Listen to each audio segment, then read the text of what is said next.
चलो इस साल डिजिटल सी डिवाइन दिवाली मनाए। सत्संग की सेल्फी सेव करे, कुसंग को ब्लॉक करे। सिर्फ मोबाइल में स्क्रीन टाइम ही ना बढ़ाया करे। नियमित मंदिर जाकर प्रभु दर्शन का वॉचिंग टाइम भी बढ़ाए। चलो इस साल डिजिटल सी डिवाइन दिवाली मनाए। पारिवारिक संबंधों में प्यार को, इमोशंस को अपलोड करे। संतों भक्तों के जीवन में से सद्गुणों को डाउनलोड करे। घर में, परिवार में, सत्संग में, हर जगह द्वेष पर डिलीट का बटन दबाए।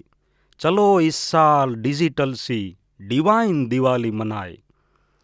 जॉब, बिजनेस, करियर में प्रगति पाने पुरुषार्थ का पॉडकास्ट बनाए।